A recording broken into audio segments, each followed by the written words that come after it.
Fostering connection through vulnerability, the People Pleaser podcast validates struggles, celebrates growth, and inspires positive change. Together, let's embrace authenticity, challenge patterns, and evolve with compassion.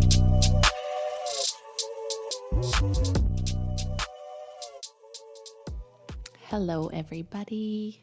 Welcome to the People Pleaser podcast. It's Corie, and I am here. We're here. I am feeling like all last week I was waiting for the right moment to record and knew what I wanted to talk about, but just didn't feel like squeezing it in. And I really just wanted to carve out some intentional time, and I'm definitely still adjusting to my new schedule.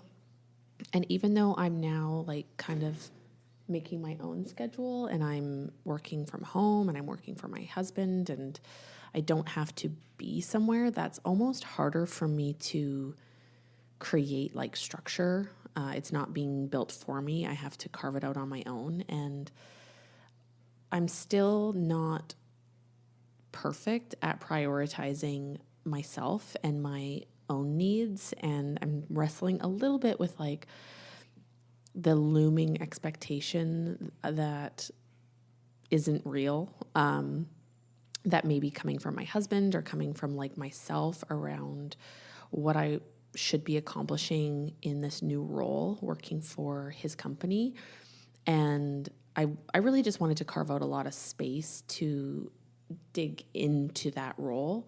And so just still playing around with what that looks like in terms of still being able to do the things I want to do. And ultimately the choice to take on this role and leave my kind of more conventional job at the cafe was to facilitate more flexibility and to have more time to nurture those things that are important to me. And so it's taken time, as most things do, as most change does for me.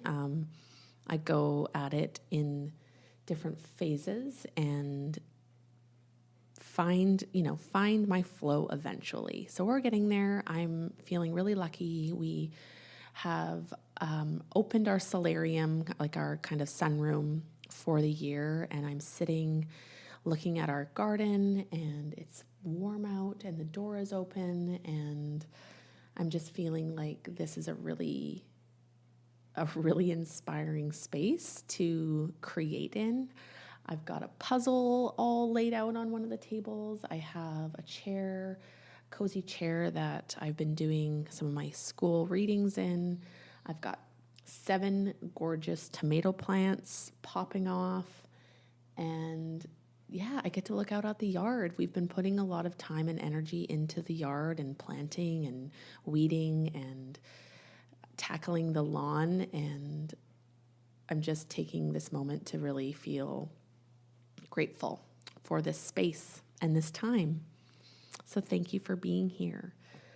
I had a really fun weekend. Definitely pushing myself to leave the house. Again, with this new schedule and working from home, I realized okay, I can very easily and very comfortably stay at home all day and forget that I really do enjoy breaking out of this space and being around people and being outside. And so on Saturday, I just got it in my head that I wanted to do a cold plunge. I wanted to go into the ocean. And that is not something that often crosses my mind as something I want to do. And so I really wanted to capture that moment and capture that motivation. So with a bit of convincing, my husband and I went down to a beach that's literally 2 minutes away. And it was a beautiful day. It wasn't hot, but the air was warm and the breeze was really minimal. And it's kind of this shallow bay. So I don't know, it was still cold.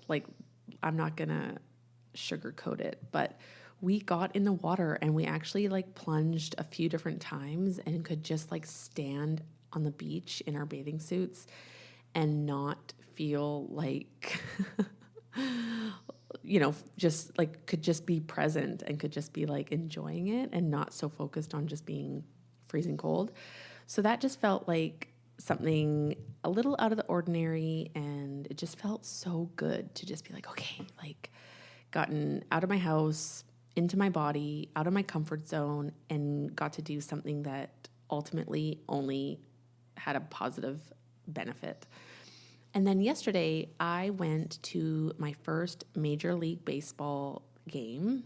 So Brian and I and some of our friends all went to Seattle for the day, and we got to watch the Mariners play the Toronto Blue Jays. Now, my dad was the ultimate Blue Jays fan, and it just felt so cool to be able to go there and like cheer for my dad's team and cheer for Canada, honestly. Like, the political climate, the times are very confusing and just tense for both Americans and Canadians, and not just us exclusively. Like globally, I think there is more tension than we'd all like to admit. And this was a really heartwarming experience because there were so many Blue Jays fans there. And I can only imagine that they were primarily Canadians.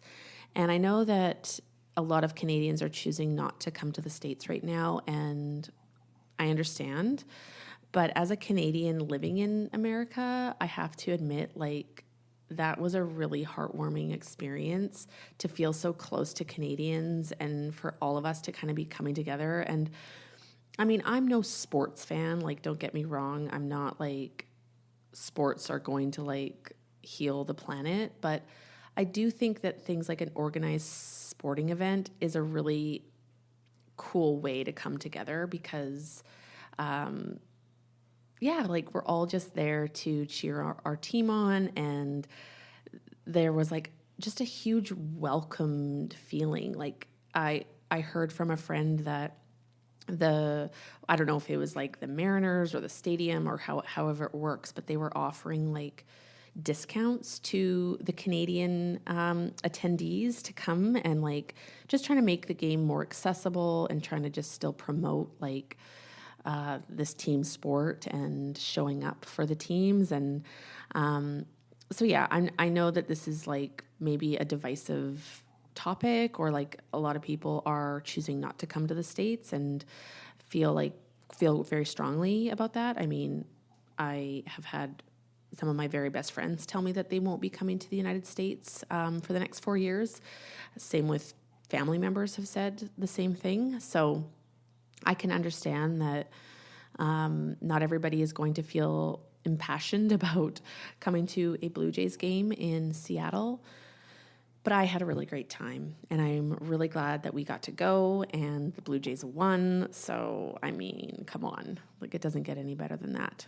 So it was a good weekend. My cup is feeling full on this Monday morning, and I'm just going to ride this wave and get right into it. So today's topic is about outsourcing our identity. And this has been a theme within my life for a very long time, where I unconsciously look to others to make sense of myself. And I don't think that's inherently bad. Like, I think that we all gather ideas and inspiration and motivation from the world around us. And ultimately, we are surrounded by humans living their unique lives. And so that in itself is not problematic. However, it's been my experience that, especially in like my lowest of lows, or, when I'm in what maybe feels like an identity crisis, or a moment of like low self-esteem or low confidence, I find that I can really double down on like looking for the answers in other people, because I feel like there's no possible way that I could figure this out on my own and as my own, like as my own self. And I think that this could be something that resonates with people pleasers, because at the end of the day, like, we are highly sensitive people and we are highly relational. Like, we put relationships so like central to like the core of our being. Like, we are so often reflecting ourselves through others, and it's like in the spirit of maintaining those relationships and being of service and being palatable, being liked, that we can become these chameleons and we can just take on what we think is going well for other people, or what we think other people want us to be, or like how we should be. And it's so often that we are looking outwardly rather than inwardly. And I know I've touched on this in like a few different ways, but it's becoming pretty clear to me that I'm in this like interesting time where I've really been working towards eliminating some of those like external sources of inspiration, which kind of seems weird, because ultimately, like, I want to be inspired. I want to be creative. I want to gain new ideas and perspectives, but I don't want to be doing it at like the cost of like not doing that inner work. And it's one thing to be like looking outwardly if you have a strong like inner sense of self, but it's a different thing, in my opinion, to be looking outward when you really are not rooted within. And I don't think it's fair to say like, oh, we have to have it all figured out internally. I don't know that that's a destination that is realistic. Like, who has ever claimed to have it all figured out? But there's a few things that I've been noticing that, that like feel like kind of concrete examples of how I'm like really still searching outwardly, rather than just like tuning inwardly. And so there's one example that's not actually a very recent example, but it was probably one of my first like aha moments where, so I was working, I have a long history of working in like youth work, youth mental health. And there was a time where I was working for a community center that was directly across from Victoria, this city I'm from, like the largest low-income housing kind of co-op. And so working at the community center, we kind of were like a direct service to the community living in this housing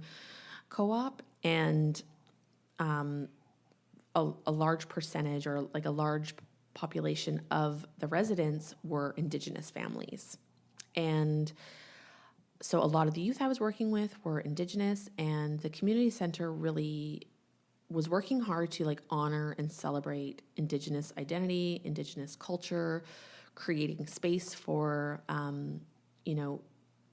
our Indigenous community to feel safe and welcomed in the space. And so through that, I was able to learn more and more about Indigenous culture and traditions and worldview.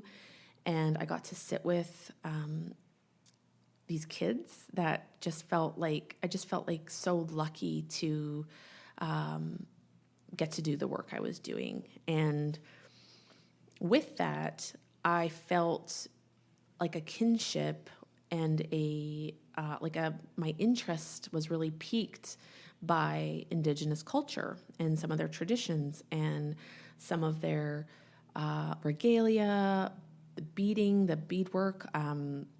There was just like, we had craft fairs where these Indigenous families were, selling some of their handicrafts. And I had this moment of like really wanting to celebrate Indigenous culture. And I can't remember how this kind of came to me, but it's one thing, I guess, to like honor another culture and show respect and support it. It's another thing to like try to adopt it as your own, as a non-Indigenous person.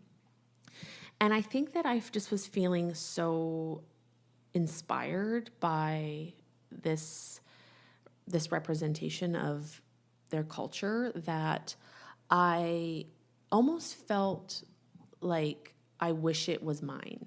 I wish that I could, be a part of this community and be a part of this culture. And as a white person, that's a very sensitive area, and that culture does not belong to me, and it is not mine. And that was hard for me initially. And, this was in my early 20s, and there was a part of me that didn't really understand it. And there was a part of me that like, okay, I get it. Like, this isn't my cultural identity. I am not Indigenous. I was not raised with these cultural traditions or norms. And so someone along the way kind of gave me the opportunity to reflect on like, well, what's your culture? And what can you be proud of your own culture? And how can you connect with your own culture and, celebrate that and bring that forward? And it actually made me realize how disconnected I am from my culture, and how even within my own family, like there were ways in which we honored and celebrated our Norwegian ancestry, for example. But it just like, you don't see it represented on a larger scale. And, like I would have to go to Norway, and I would have to like learn and be willing to like do that work to find those ways of connecting. And so, I mean, this is maybe a little bit of a stretch from like what I was, first talking about in terms of like outsourcing an identity. I do think that there was like, I just felt emotion. Like I felt like a huge emotional pull towards the beauty and the teachings of Indigenous culture. And I do still think there are ways to honor and respect and celebrate that as a non-Indigenous person. But what I've had to become really crystal clear on is that is not my culture. That is not my identity. Those are not my stories. And that I still have work to do in like uncovering my own history and, finding ways to celebrate my own cultural identity. And I haven't really felt like a huge pull towards like going to, say, Ireland, where my dad's family is from, or England. And I think that is because, like we are like living in Canada and living in the United States, like we are colonized. So it's like the British culture just feels kind of like it's been really built into like this white settler colonial identity. And it doesn't feel exciting. It doesn't feel new. It doesn't feel like I don't even really know that I relate to it on that more intentional level. But I do still think there's like, it's important to really recognize like who you are and where you come from and what's yours, even if that's just like kind of where you start on like a kind of more historical, genetic, like cultural way. Like those are pretty broad umbrellas of our identity. I think that as we kind of begin to narrow in, we can start looking at like what roots you to your identity, like what is holding you in your identity, like what feels like yours, what is uniquely you, what are you proud of, like what makes you exciting and unique, and like what wisdom do you carry, what experiences have you had, what what gifts do you bring with you? And I've been having a hard time, honestly, answering some of those questions. And I think as a people pleaser, it's not only a little uncomfortable to maybe gloat or, like be proud of ourselves, to celebrate ourselves, but I also feel like my identity has been diluted because I'm not always standing in my truth. I'm not always standing in my identity. I'm pussyfooting around like other people's identities. Like a true example of, some of this was like growing up. Even now, if I watch a movie that I like really resonate with and, there's a character that I'm just like so inspired by, there will be a day or two after seeing that movie where I'm thinking about that character and I'm like, how do I embody like aspects of that character? Like, how do I kind of slither into that role in my own life? Like, what are my takeaways from that? Like, what am I keeping for myself from watching that character and being inspired by that character?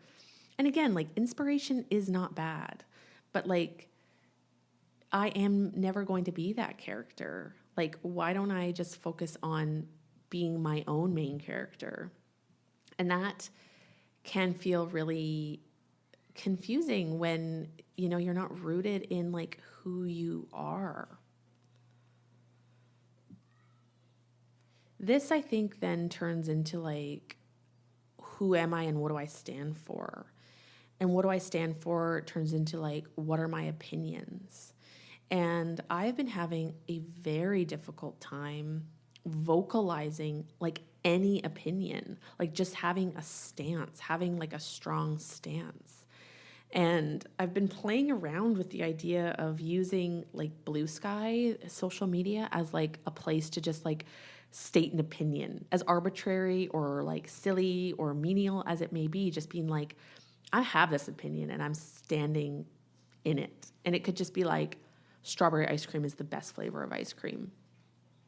And like that can even feel really challenging for me because it's like, but like I know some people like pralines and cream and other people are more into chocolate. But it's like, no, this is my opinion. I'm allowed to have it. It is not harming anyone. It is not like, it doesn't even actually matter. But I've like created this narrative that like my opinions hold so much weight and so much strength, and I'm always so worried that like I am going to hurt someone's feelings and that I'm going to do the opposite of people please. I'm going to offend, I'm going to upset. And like main character energy, I think, is something that I'm like still wrestling around with, because I think that like I have adapted a sort of like an offshoot of main character energy, but it's almost like I'm putting myself in this like main character role, but it's also like putting myself, like making my opinions, my life, my business, like assuming that people actually give a shit about it and putting it out there in a way that I'm like feeling really vulnerable. And that like, that people care. And I don't know that that's like the point of main character energy. I think it's like, be the main character in your own story. Don't try to be the main character in everybody else's story. Just like own your life. Like be your own biggest fan, be your own biggest advocate. I was listening to the Modern Love podcast, which I absolutely adore. It's through the New York Times. And one of their guests was talking about like decentering men from their life. So this was someone who, had been having challenges in like dating life. And I mean, I could really relate to the story where it's like when there's a new man in your life, like you just put that person, that man, that, in this case, it was a man, at the center of everything, and everything else has to like move around it to, create this huge amount of space for this new person. And, the person in the podcast was like, no, you yourself need to be in that center spot, in that like main character spot, and everything else can kind of go around you in that way. And I don't know if it's like low confidence. I don't know exactly like why that feels so hard for people pleasers, but I do think there's like a lack of trust in like our ability to like do that in a way that is not harmful, to do that in a way that is humble, to do that in a way that is like still able to like maintain good friendships and boundaries and relationships, because it's not just like all about me, like here I am in the center and like I'm the most important thing, but it's also like I'm the most important thing like in my life. Like that's crazy to say, because that's actually not how I would necessarily answer that question. If someone were to ask me like, who is the most important person in your life? I don't think I would think to say me. I'd probably like say my husband and my mom and my niece and my nephew and my best friends and my dog. And then I'd be like, oh yeah, I guess I'm pretty important too. So this whole concept of like main character energy is something that I wrestle with. I think too, like I can lean into having this like ego where my ego is kind of like what's telling me like everybody's watching you, everybody's judging you, everybody's paying attention to you, everybody's waiting for what you're going to say. And it's like, no, they're not. Like, people are busy, people are tired, people have so much going on in their own world. And, this morning, I'm almost embarrassed to admit this, but it's real. I logged into my people pleaser Instagram for the first time in months, like maybe 5 months, 4 months, I don't even know. And I think I had deactivated it. Like I was honestly going because I wanted to make sure that I hadn't like deleted it, because that is kind of an impulsive thing that I have done in the past, where I'll just like delete it like completely and it just vanishes from existence. And then I'm like, why couldn't I just like paused it for a little while? Anyways, I logged on and I noticed that I had 2 messages, and I was logging on from my computer and I could just see like the first little bit of the line of the message. And these were from 2 very different people from 2 very different times in my life. And the one was from a friend back in Victoria, and all it said was, I don't normally send a message like this, and that's all I could see. And I immediately started to spin out on like, oh my gosh, she's going to have like harsh feedback for me. She's going to tell me that I've done something wrong. She's going to like confront me about something. Like that is honestly where my head went, was like me. The second message was from a friend here in Port Townsend, and it said, and these were from months ago, like let's just keep that in mind. It said, I just listened to your last podcast, and okay, that should be like a pretty like a message opener that on a podcast platform should be not really a fear-based. I shouldn't have a fear-based response to that. That's like pretty common. But I was like, oh no, I said something in that episode however many months ago and I offended this person. And I immediately was like, closed my laptop, like, I was like, oh God. And then I found myself like really, really worked up. And I'm like putting myself in this main character place of like, I have so much power. I have so much sway. I've like upset these people. I don't know how. I don't know what I did. I don't know what I said, but I've like really offended them. And I'm not ready to like face the music or whatever that saying is. So then I find my like cortisol or my stress. I'm like activated. My nervous system is activated. And so I'm like, okay, I need to just open those messages. I need to just see like what the rest of the message said. The first message was asking me to donate to a cause. Oh, okay. Not about me at all. Like literally not about me at all. The second message was how I had brought up like a local business and how this friend's son had like also really loved that local business, and like she was just really sharing like how her son and I had that in common. Lovely, beautiful. And I'm like, oh my God, like why have I put myself in this position where I'm like, I have zero confidence. Like I think like, oh, these people are all mad at me. And also like, why do I think I'm that important? Like, why do I think that I'm like all yielding and all powerful? So that was like a moment of like, okay, that's not the main character I want to be. I want to be the main character that is just like kind of focusing on myself and my own happiness and cultivating like meaningful connections and putting good energy into myself and therefore into others. And I haven't figured it out. And I think as people pleasers, this is crunchy. This is work. It isn't an overnight thing.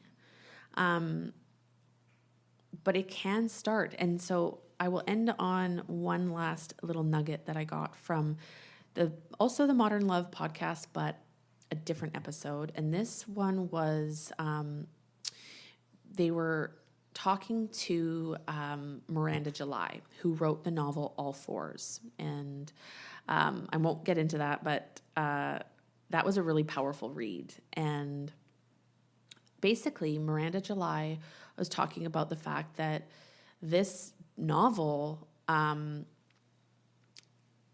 made a lot of women uncomfortable because it actually was talking about a woman going through menopause or perimenopause and still trying to like hang on to her sexuality, her sexual identity, still being a sexual being, and just like still just being quirky and weird and herself. And it, as the reader, like I will be honest, like, yeah, there were moments where I was extremely uncomfortable, but it was also just an opportunity to reflect on like, why is this making you uncomfortable? Like this book is just a mirror.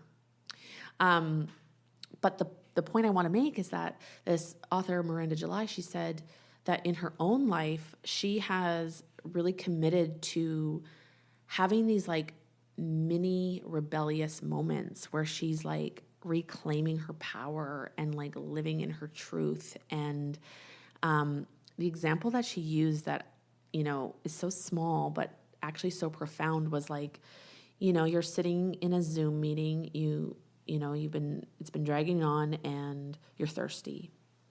And as a people pleaser or as a woman or as someone with low confidence, whatever it may be, it's really easy to just not get up and get a drink of water, to just like sit through your discomfort, sit in your thirstiness and just like not want to ruffle any feathers, not want to be rude, not want to interrupt.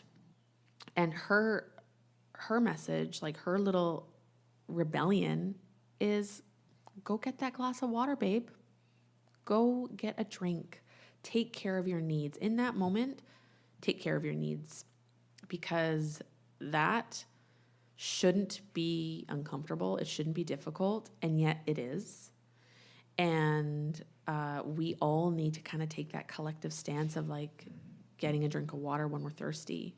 So to finish, I want to just come back to the initial questions that I was putting out there to myself, but also to you. And that is like, what is currently rooting you in your own identity? What is uniquely you? What are you proud of? These could be questions we ask ourselves until they become easier to answer. and they seem maybe easy on the surface, but I think there's a real depth to them, especially when we look at them from the ways in which we are trying to cultivate our own opinions, our own values, our own place in the world that is rooted in our unique selves, our beautiful, unique identities. So I hope this resonates with you. I know that as a people pleaser, like this work, it feels like work sometimes. And the intention is to not feel like there's any type of timeline or expectation. This is just like awareness raising and giving each other these little nudges of like, hey, like, remember to take care of yourself. Remember to honor yourself and be good to yourself. Thanks, everybody. I'll talk to you soon. Once again, this is Corie with the People Pleaser Podcast. Thank you so much for supporting the podcast. If you like what you heard, please consider leaving a 5-star rating and a review on either Apple Podcasts or Spotify. Thanks for listening, and I will catch you on the next episode.